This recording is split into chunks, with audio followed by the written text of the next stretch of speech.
عمرك حسيت قبل كده بالظلم من صديق في المدرسة أو في الجامعة أو حتى في الشغل أو حتى فرد من العيلة؟ أو أي موقف ممكن تكون حسيت فيه إن أنت مظلوم بس ما جاتلكش الفرصة اللي أنت ممكن تعبر عن ده، أو حتى ممكن تكون جاتلك الفرصة بس أنت مش متحدث جيد أو مش بتعرف تنظم أفكارك وتقول كلامك بشكل مرتب وصحيح. أكيد ناس كتير منكم اتعرضت لده، بس اللي أنت ما تعرفوش إن أي حد اتعرض لده وما لقاش الفرصة الصح أو ما قدرش يتكلم ويعبر عن اللي جواه ممكن يحصل له مشاكل كتير قوي. يعني لو ما لقيتش اللي يسمعك ويفهمك فانت كده اتحولت من شخص مظلوم لشخص معقد، والمشكله اللي حصلت لك دي هتاثر عليك بالسلب في شخصيتك، في علاقاتك، في دراستك، في شغلك، وحتى في صحتك. يعني هيتحول معاك لكابوس هيفضل ملازمك طول عمرك، ووقتها هتحس ان انت ضحيه وهتفضل عايش في شخصيه الضحيه اللي هتخليك انسان بائس في كل جوانب الحياه. ودي فكره بودكاست مظلوم اللي انا هشرحها لك بالتفصيل دلوقتي، فركز في كل كلمه جايه عشان تعرف ازاي تبقى شخص تاخد حقك من اللي ظلمك وتتحول لانسان سوي بدل ما تبقى نسخه مشوهه من نفسك. وسواء كنت اتعرضت لظلم او ما اتعرضتش فده من اكتر الفيديوهات اللي هتفيدك في حياتك. فقبل ما نبدا ممكن تشترك في القناه وتعمل لايك وتعمل سبسكرايب وتعمل كومنت وتعمل كل الحاجات الحلوه دي عشان نخش في الموضوع على طول، وعشان ده بيساعد القناه بشكل كبير.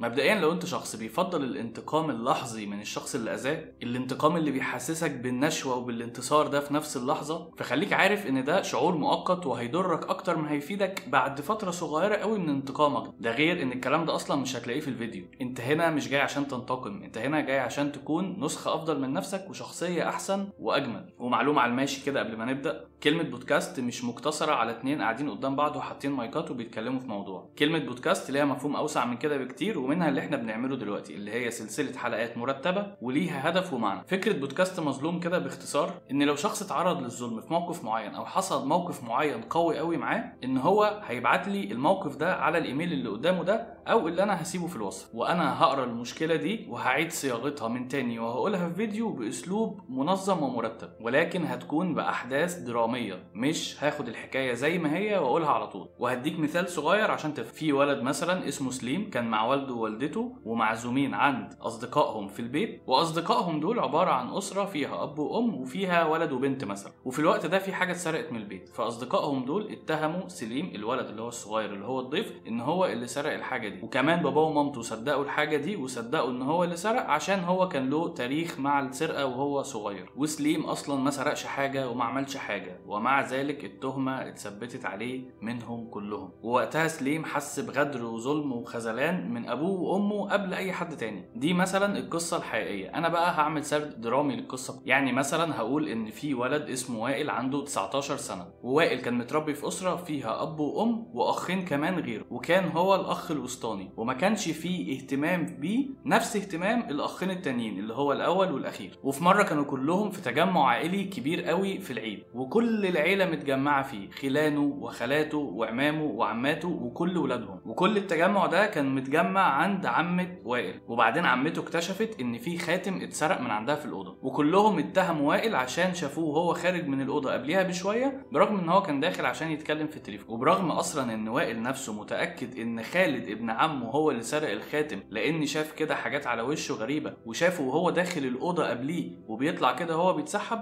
ولكن ما قدرش يثبت ده ابدا، وكلهم قالوا ان وائل هو اللي سرق الخاتم. يعني من الاخر كده احنا هنشرح الالم اللي حس بيه سليم اللي هو الولد الحقيقي، الالم اللي هو شعور الغدر والحزن والخذلان اللي حسه سليم في الوقت ده، ولكن بشكل تاني خالص بالطريقه اللي احنا قلنا بيها قصه وائل. ولكن في النهايه الالم واحد ولكن الاحداث مختلفه. وبكده احنا وصلنا الظلم والشعور بتاع الشخص الاصلي في القصه اللي هو سليم، ولكن بتغيير الاحداث. وده عشان خاطر شويه اسباب، هقول شويه دلوقتي وهقول سبب في الاخر، والسبب اللي في الاخر ده اهم من الاسباب الاولانيه، او مش اهم بس هيفيد الشخص اللي بيحكي قصته اكتر من الاسباب اللي انا هقولها دلوقتي. اول سبب ان البودكاست ده هدفه انساني بحت، وكل هدفه ان احنا نقف مع بعض نفسيا ونساند بعض بدون اي تشهير لاشخاص تانية. ده غير ان احنا مش حابين ان حد يستغل البودكاست عشان يعمل قصة وهمية ويرميها على ناس تانية عشان يوصل لهم مثلا رسالة معينة. المهم فعشان السبب ده من هنا محينا القصة الاولانية خالص وعملنا قصة تانية عشان نوصل بيها شعور الشخص اللي اتظلم للناس. ده غير ان التسلسل والشكل الدرامي هيفيد الشخص اللي اتظلم وهيفيد المشاهد بشكل اكبر بكتير،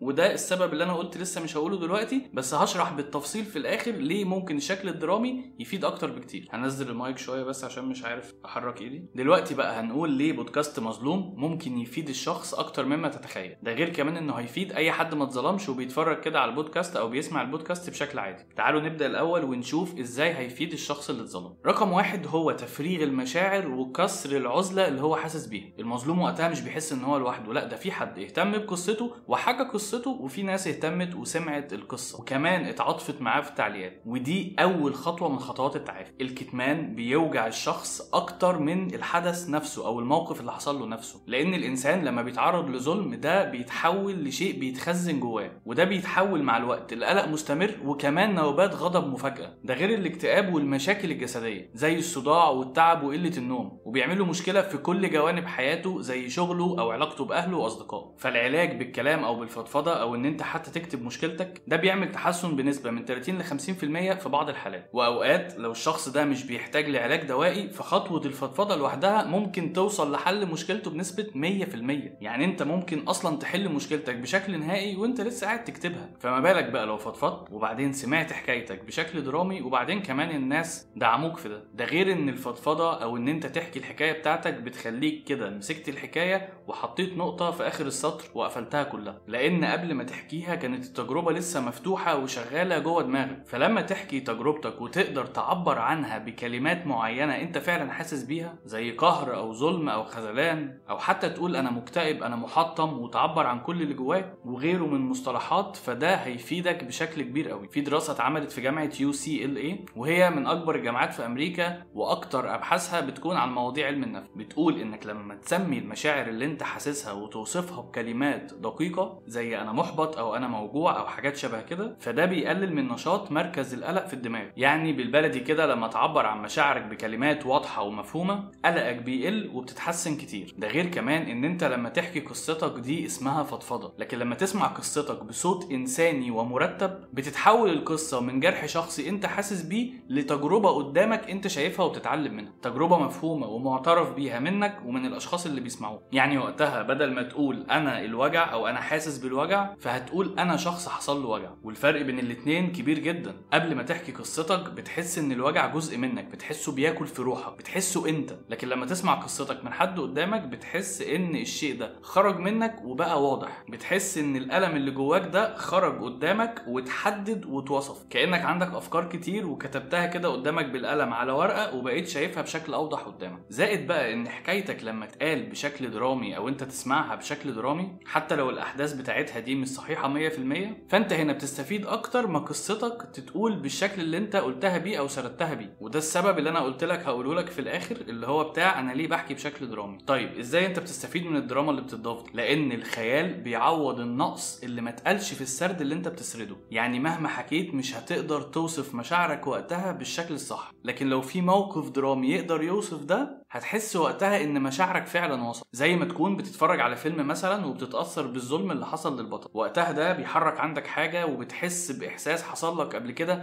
او بتحس الظلم انت تعرضت له كأنك انت البطل ده، برغم ان قصته والاحداث بتاعت الفيلم مختلفة تماما، ولكن وصل لك في النهاية الاحساس اللي حصل لك انت من جواك. ده غير ان ده هيقدر يوصل للناس اكتر وهيحسوا بيه بشكل اكبر. كده خلصنا رقم 1 من الشيء اللي هيفيدك لما تحكي قصتك اللي هو كسر العزلة وتفريغ المشاعر. رقم 2 ان الشخص اللي اتظلم ده ممكن ما يكونش عنده القدرة على التعبير او انه يحكي لناس، مهتم ان هو يعرفهم باللي هو حسه ولكن ما قدرش يعمل ده، فهو من هنا يقدر يستغل الفيديو اللي اتعمل ده ويبعته للشخص اللي هو عايز يبعته. طبعا القصة هتكون الى حد ما مختلفة بنسبة كبيرة، ولكن هو بيشرح لصديق ليه او بيشرح لحد عايزه يحس بيه هو حس بايه في الوقت ده، فهيقول له ان الفيديو ده بيعبر عني، بيعبر عن مشاعري وقتها. رقم 3 ان الشخص اللي اتظلم ده يحس ان هو مهم، وهو فعلا مهم، بس يحس ان هو اتسمع ويحس ان الوجع اللي حس بيه ما راحش كده هدر. رقم 4 بتبدأ ما تشكش في نفسك، لان الشخص اللي ظلمك او حتى مش الشخص اللي ظلمك، انت لو وقعت في ناس حتى وانت بتحكي لهم ما قدروش يستوعبوك صح وما قدروش يفهموك، فغالبا هيحسسوك ان انت مكبر الموضوع وان انت بتبالغ. لكن قصتك هنا لما تتقدر صح هتبدأ تعرف ان وجعك فعلا اتحس، وجعك مش مبالغة او انت مش مكبر الموضوع زي ما الناس بتقول. رقم 5 وهو الاحساس بالعدالة. احساس الشخص اللي اتظلم ان محدش شافه ولا حد صدقه ولا حتى عرف يعبر ويحكي، شيء بيوجع جدا زي ما قلنا اكتر يمكن من الموقف نفسه. فهنا هتلاقي ناس بتقولك احنا شايفينك واحنا مصدقينك، انت مش حساس زياده ولا بتبالغ ولا مجنون. ومن هنا هيقل شعورك بالعار وبتأنيب الضمير اللي انت مش قايله لنفسك، وعمال تقول يا ريتني ما عملت كده، يا ريتني ما خدت القرار ده في الموقف ده، يا ريتني ما اتعاملت مع الشخص اللي اذاني بالشكل ده. علم النفس بيقول ان الشخص بعد الصدمه بيبقى كانه متكسر من جواه، مش قادر يضم التجربه دي لنفسه ولخبراته، فبتفضل مؤلمه ومش مفهومه